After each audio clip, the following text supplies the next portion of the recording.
उस रात एक ऐसा काम हुआ जिसे देखकर स्वर्ग भी शांत हो गया होगा।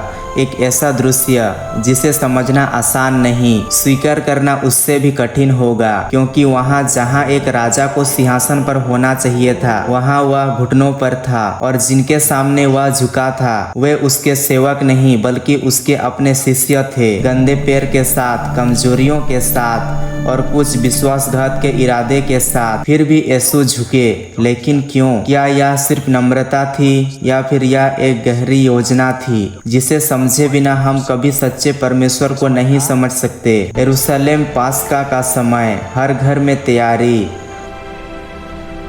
हर दिल में स्मृति, मिस्र की गुलामी से छुटकारे की याद, और उसी शहर में एक कमरे में यीशु अपने 12 शिष्यों के साथ बैठे थे। यह एक साधारण भोजन जैसे दिखता था, लेकिन यह इतिहास की सबसे महत्वपूर्ण रातों में से एक थी। यीशु यह जानकर कि उसका समय आ गया है, यह वाक्य पूरी कहानी की दिशा बदल देता है, क्योंकि जब जो कुछ भी होने वाला था वह योजना का हिस्सा था। कोई संयोग नहीं, कोई दुर्घटना नहीं, सब कुछ पहले से तय था। लूका 22:24। उनमें विवाद हुआ कि कौन बड़ा है। यहाँ एक अजीब विरोधाभास है। जहाँ परमेश्वर बैठा है वहाँ इंसान अपनी महानता की बात कर रहे हैं। शिष्य जो सीखने आए थे वे प्रतिस्पर्धा में खो गए थे, और तभी बिना किसी शब्द के यीशु उठे।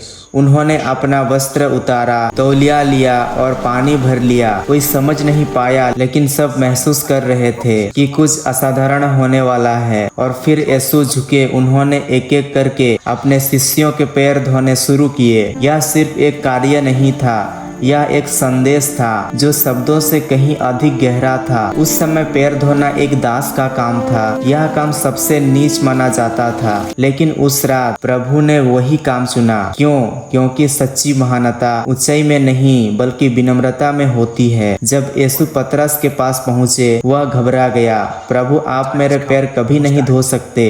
यह सिर्फ एक प्रतिक्रिया नहीं थी, यह इंसान की सोच थी। भगवान झुक नहीं सकता। यीशु ने कहा, यदि मैं तुझे ना धोऊं तो तेरा मुझ में कोई भाग नहीं। यह सिर्फ पानी नहीं था, यह आत्मा की शुद्धता का प्रतीक था। यूहन्ना 13:2। यहूदा के मन में विश्वासघात का विचार आ चुका था। वह उसी मेज पर बैठा था, लेकिन उनके दिल में अंधेरा था। और फिर भी यीशु उसके पास गए और उसके पैर भी धोए। यह वही पल था जहां प्रेम ने न्याय को पीछे छोड़ दिया। फिलिपियों 2:7। दास का रूप धारण किया। यह कमजोरी नहीं थी यीशु की, यह परमेश्वर की असली पहचान थी। यीशु ने कहा, मैंने तुम्हें उदाहरण दिया है। यह सिर्फ उस समय के लिए नहीं था, यह हर समय के लिए है। आज भी हम वही कर रहे हैं। हम ऊंचा बनना चाहते हैं लेकिन झुकना नहीं चाहते। हम लेना चाहते हैं लेकिन देना नहीं चाहते। उस रात सिर्फ यीशु ने पैर नहीं धोए, उन्होंने दुनिया को सिखाया कि सच्चा परमेश्वर कैसा होता है।